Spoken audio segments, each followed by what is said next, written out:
Kulgam encounter में 2 नामालूम मिलिटेंटों को मार गिराया गया है। जराये के हवाले से ये दोनों मिलिटेंट अल बद्र से मुंसलिक बताए जा रहे हैं। फिलहाल सर्च ऑपरेशन जारी है।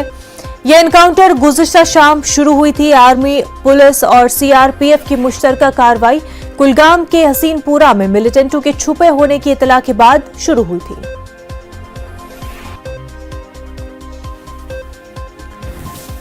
कुलगाम से हमारे नुमाइंदे ज़हूर रिजवी हमारे साथ जुड़ चुके हैं। ज़हूर, एनकाउंटर के हवाले से अपडेट बताएं। देखिए मुन्ना, मैं आपको बताऊं कि ये हसनपुरा आरवनी का इलाका है और यहाँ पे कल सिक्योरिटी फोर्सेस को इतला मिली थी कि यहाँ इलाके में मिलिटेंट छुपे हुए हैं और उसके फौरन बाद जो है देर गए ही सिक्योरिटी फोर्सेस ने इलाके का मुहासरा किया और उसके बाद जो है गोलीबारी का सिलसिला जो है वो शुरू हुआ। क्योंकि अंधेरे की वजह से ऑपरेशन में काफी खलल पड़ा और ऑपरेशन देर तक जारी रहा और इस बीच जो है लाइट्स इंस्टॉल की गई और सिक्योरिटी फोर्सेस ने ऑपरेशन बिल्कुल बराबर जारी रखा। और हमारी इतला के मतलब जो हमें सोर्सेज ने इतला दी हमें, तो उसके मुताबिक करीबन 1 बजे आज सुबह जो है एक एनकाउंटर जो है इख्तिताम पजीर हुआ और इस एनकाउंटर में जैसा कि बताया गया है कि सोर्सेज के मुताबिक अल बद्र से वाबस्ता 2 मिलिटेंट जो है मारे गए हैं। उनके कब्जे से भारी तादाद में असलहा व गोला बारूद जो है वो जब्त किया गया है। कुल मिलाकर अगर हम बात करें एनकाउंटर्स की, तो पिछले कुछ दिनों में काफी एनकाउंटर्स हुए कुलगाम में और कई तादाद में जो है मिलिटेंट इन एनकाउंटर्स में मारे गए हैं। ऑपरेशन जो है वो कंक्लूड हो गया है, सर्च ऑपरेशन जारी है और इलाके में लोगों को बताया गया है कि वो एनकाउंटर की साइट पे ना जाएं। पहले वहां पे पूरे इलाके को सैनिटाइज किया जाएगा, तब लोगों को की आमदरफ्त को यकीनी बनाया जाएगा और उनकी जो है नकल हरकत तब तक जो है वो रोक दी गई है। जी मुनज़्ज़ा। ज़हूर, बेहद शुक्रिया तमाम तर तफसीलात के लिए। आगे बढ़ते हैं। न्यूयॉर्क में एक कसीर मंजिला इमारत में आग लगी जिसमें 19 अफराद हलाक हो गए हैं। उनमें 9 बच्चे भी शामिल हैं। इस हादसे में कम से कम 32 अफराद जख्मी भी हुए हैं। उन्हें नजदीकी अस्पतालों में दाखिल करा दिया गया है। डॉक्टरों के मुताबिक जख्मियों में कुछ की हालत नाजुक है। फायर ब्रिगेड के 200 एहलकारों को आग पर काबू पाने में मशक्कत करनी पड़ी। अमले के मुताबिक शोलों की जद में दूसरी और तीसरी मंजिल पूरी तरह आ गई थी, लेकिन पूरी इमारत में शोलों से उठने वाला धुआं भर गया था, जिसकी वजह से लोगों को सांस लेने में तकलीफ हुई। फायर ब्रिगेड अमले के मुताबिक इमारत की हर मंजिल पर उन्हें लाशें मिली। इब्तदाई जांच के मुताबिक नाक़िस इलेक्ट्रिक हीटर के इस्तेमाल से आग लगने की बात सामने आई है।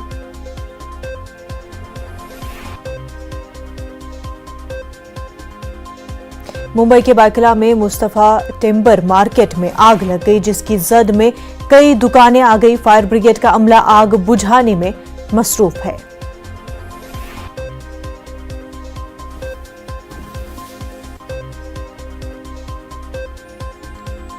आगे बढ़ते हैं। वजीर आजम नरेंद्र मोदी के सिक्योरिटी में खामी के मामले में आज सुप्रीम कोर्ट में समाअत होनी है। गुज़िश्ता समाअत में अदालत ने पंजाब हरियाणा हाईकोर्ट के रजिस्ट्रार को सफरी और हिफाजती बंदोबस्त से मुतल्लिक दस्तावेजात महफूज करने की हिदायत दी थी। अदालत ने इस काम में Punjab police special protection group और दीगर मुतल्लिका एजेंसियों को रजिस्ट्रार जनरल का ताउन करने में भी हिदायत दी थी और इसके साथ साथ अदालत ने मरकज और रियासती हुकूमत के जरिए इस मामले के लिए तश्कील करदा जांच कमेटियों से तफ्तीश का दायरा वसी न करने को भी कहा था। ख्याल रहे कि सीनियर वकील मनिंदर सिंह ने इस मामले में सुप्रीम कोर्ट से रुजू किया था और जांच का मुतालबा किया था। सीनियर वकील मनिंदर सिंह के मुताबिक वजीर आजम की सिक्योरिटी में चूक का मामला सिर्फ नज़्म-ओ-ज़ब्त से नहीं बल्कि एसपीजी एक्ट से भी जुड़ा है, जिसमें लापरवाही नहीं बरती जा सकती।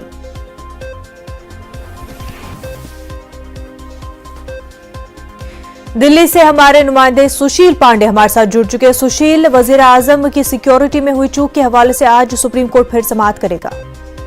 जी बिल्कुल, देखिए प्रधानमंत्री की सुरक्षा में चूक का जो मामला था उसको लेकर सुप्रीम कोर्ट आज फिर से सुनवाई करेगा। हालांकि इस मामले में सुनवाई को लेकर ये उम्मीद की जा रही है कि 10:30 बजे जस्टिस एमवी रमन्ना की बेंच इस पूरे मामले की सुनवाई करेगी। हालांकि पिछली सुनवाई के दौरान सुप्रीम कोर्ट ने पंजाब हरियाणा हाई कोर्ट के रजिस्ट्रार जनरल से ये कहा था कि प्रधानमंत्री की सुरक्षा को लेकर जो भी दस्तावेज हैं उनको प्रिजर्व किया जाए और साथ ही साथ इस मामले में चंडीगढ़ के एनआईए के डीजी को नोडल ऑफिसर अपॉइंट किया था कि वो पंजाब हरियाणा हाई कोर्ट के रजिस्ट्रार को सहायता करेंगे।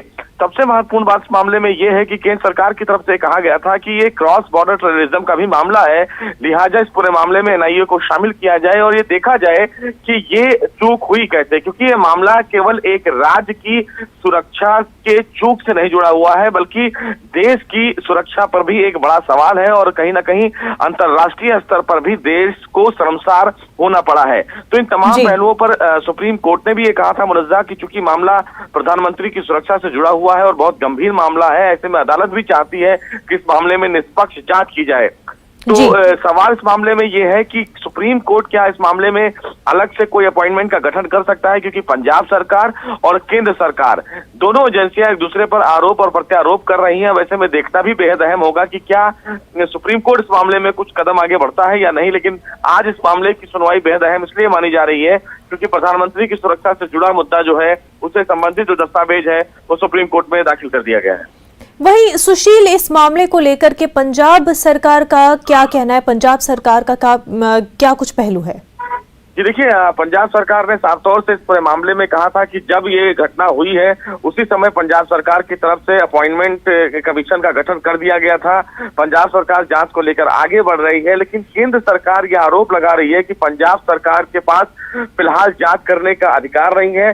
दूसरी सबसे महत्वपूर्ण बात कि केंद्र सरकार ने ये भी कहा है कि जो फिलहाल अधिकारी इस मामले में जांच कर रहे हैं वो फिलहाल संदेह के घेरे में है, यानी कि वो कहीं ना कहीं प्रधानमंत्री की सुरक्षा में जो दस्तावेज हैं उसको में फेरबदल कर सकते हैं। लिहाजा वो जो जांच एजेंसी जांच कर रही है वो निष्पक्ष जांच नहीं कर सकती।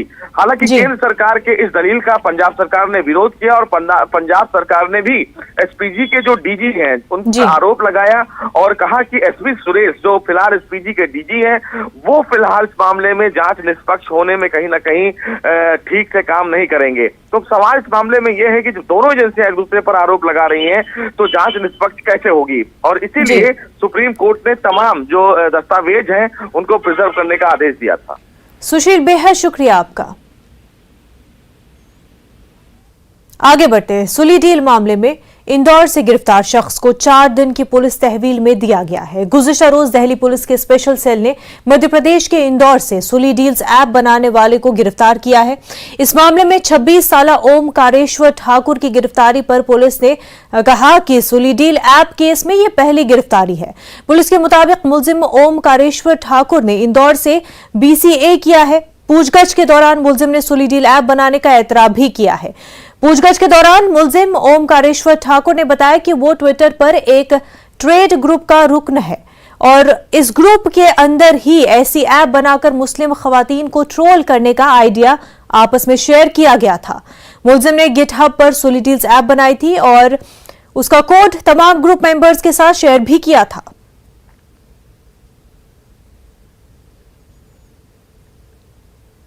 कोरोना के तेजी से बढ़ते मामलों के बीच आज से 60 साल से ज्यादा उम्र के शहरियों को वैक्सीन की एहतियाती डोज दी जाएगी।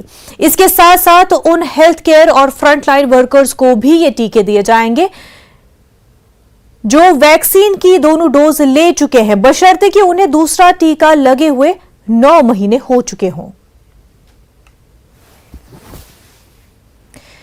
दिल्ली से हमारी नुमाइंदा प्रीति बराह रास्त हमारे साथ जुड़ चुकी हैं। प्रीति, आज से जो है सीनियर सिटीजन्स को भी बूस्टर डोज दिए जाएंगे, लेकिन शर्त उसमें यह कि दोनों डोज लिए हुए 9 महीने हो जाने चाहिए।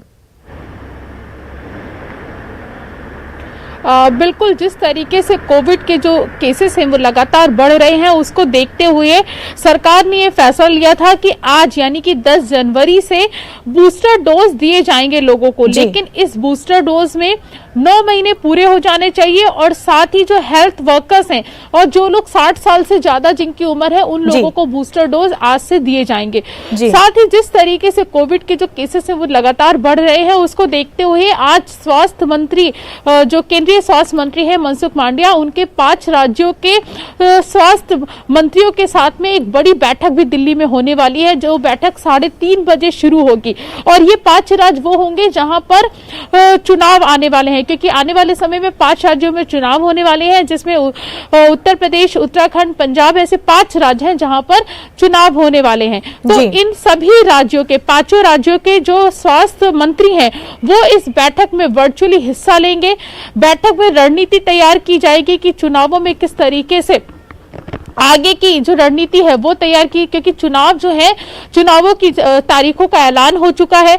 तो किस तरीके से इस बीमारी से लोगों को बचाया जाए, किस तरीके से और प्रिकॉशंस लेना चाहे, और जो स्वास्थ्य मंत्री हैं, केंद्रीय स्वास्थ्य मंत्री, वो राज्यों से ये भी आकलन करेंगे कि उनके राज्य में कोविड की क्या स्थिति है। तो उसको लेकर एक बड़ी बैठक आज होने वाली है। और जिस तरीके से हमने बताया कि आज से पूरे देश में बूस्टर डोज भी शुरू हो रही है, उसको लेकर भी रणनीति इस पे बात की जाएगी कि किस तरीके से जो लोग हैं जो इस में आते हैं, इस दिशा निर्देश जो जारी किए गए हैं उसके अंतर्गत आते हैं, जिसमें हेल्थ वर्कर्स और 60 साल से के लोग हैं जो 9 महीने पूरे हो चुके हैं वैक्सीनेशन का, तो उनको जो बूस्टर डोज दिया जाए वो कैसे दिया जाए, और साथ ही राज्यों में जो वैक्सीनेशन है उसको किस तरीके से बढ़ाया जाए, क्योंकि लगातार जो कोविड के जो केसेस हैं उसमें बढ़ोतरी हो रही है। कल जहां ये केस 1 लाख 1.5 लाख के करीब आए थे, तो वहीं आज ये संख्या बढ़कर 1,70,000 के करीब पहुंच चुकी है। मौतों का जो आंकड़ा है वो भी बढ़ता जा रहा है। तो ये जो स्थिति है ये बहुत ज्यादा विकट होती जा रही है। और साथ ही जो विशेषज्ञ हैं उन्होंने भी कहा है कि पीक फरवरी में पीक होगा, और आपको याद होगा कि फरवरी में ही चुनावों की तारीखों का ऐलान है। पहले चरण का जो चुनाव होगा वो 10 फरवरी से शुरू किया जाएगा। तो किस तरीके से स्थिति होगी, किस तरीके से कंट्रोल किया जाएगा, उसको लेकर एक बड़ी बैठक, अहम बैठक आज की मानी जा रही है, जो 3:30 बजे शुरू होगी। जी बिल्कुल, बेहद शुक्रिया प्रीति तमाम तर जानकारी के लिए। वक्त हो गया एक छोटे से ब्रेक का, जल्द होंगे हाजिर।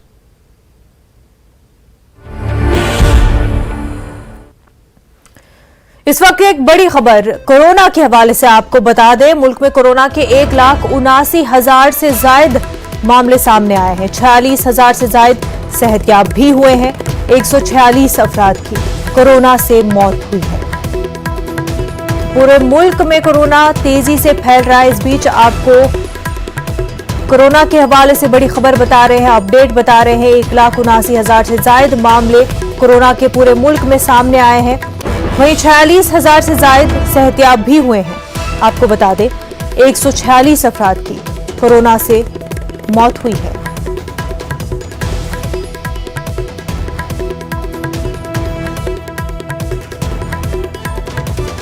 कोरोना के केसेस तेजी से बढ़ते ही जा रहे हैं। वहीं नए वेरिएंट्स भी सामने आते जा रहे हैं। ओमाइक्रॉन के केसेस भी तेजी से बढ़ रहे हैं।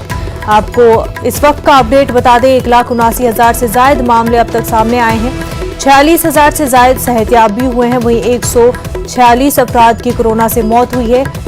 आप तमाम नाजरीन से ये गुजारिश है, ये अपील है कि मास्क जरूर पहने, सोशल डिस्टेंसिंग का ख्याल रखें, कोविड प्रोटोकॉल गाइडलाइंस को फॉलो करें। यही एक वाहिद रास्ता कोरोना से बचाव का। जिन्होंने अभी तक वैक्सीन के डोजेस नहीं लिए हैं वो वैक्सीन डोज जरूर लें, और सोशल डिस्टेंसिंग और मास्क जरूर पहनें।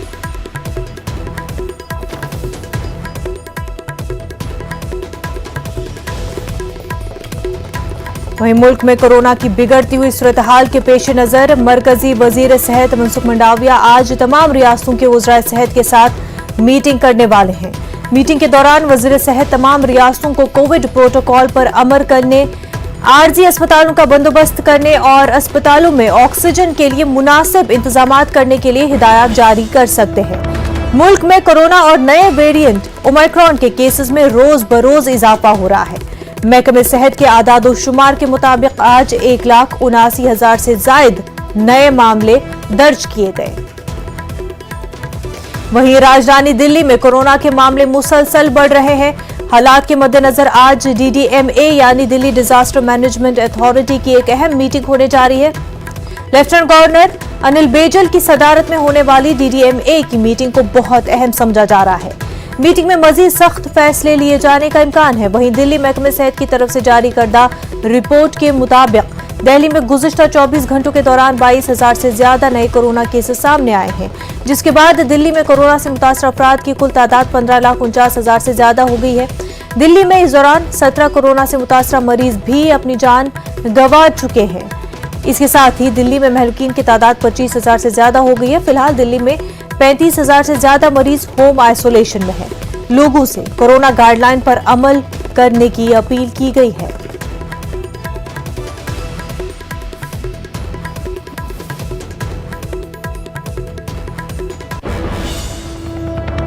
कोरोना से हिफाजत के लिए एक तरफ हुकूमत की जानिब से मुसलसल मास्क और दीगर इक़दामात की अपील की जा रही है, वहीं अवाम की लापरवाही में कोई कमी नहीं देखी जा रही है। एक रोज कबल दिल्ली के वज़ीर-ए-आला अरविंद केजरीवाल ने प्रेस कॉन्फ्रेंस के दौरान मास्क का इस्तेमाल करने अवाम से अपील की, लेकिन दिल्ली के गाजीपुर सब्जी मार्केट अवाम को बगैर मास्क के देखा गया।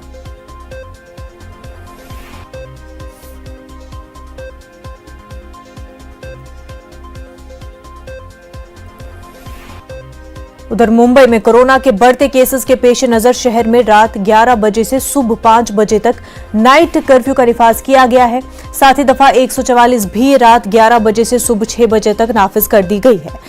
मुंबई के वेस्टर्न एक्सप्रेस हाईवे पर रात मुंबई पुलिस ने नाकाबंदी करके राहगीर से पूछगछ की कि इतनी रात कहां जा रहे हैं। अगर कोई गैर जरूरी तौर पर घूम रहा है तो ऐसे लोगों के खिलाफ भी कार्रवाई की जा रही है। मुंबई में कोरोना मुतासिरीन की तादाद 20,000 के करीब पहुंच चुकी है। एक कोरोना के बढ़ते हुए प्रादुर्भाव को देखा जाए तो पूरे महाराष्ट्र में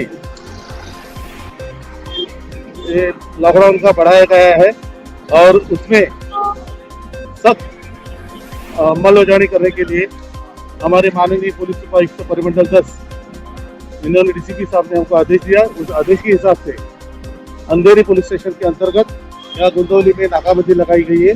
इस नाकाबंदी में जो लोग बिना इजाजत या जरूरत न होते हुए यहाँ वहाँ घूमते उनके ऊपर कार्रवाई करने की हमने तरजीह दे रखी है।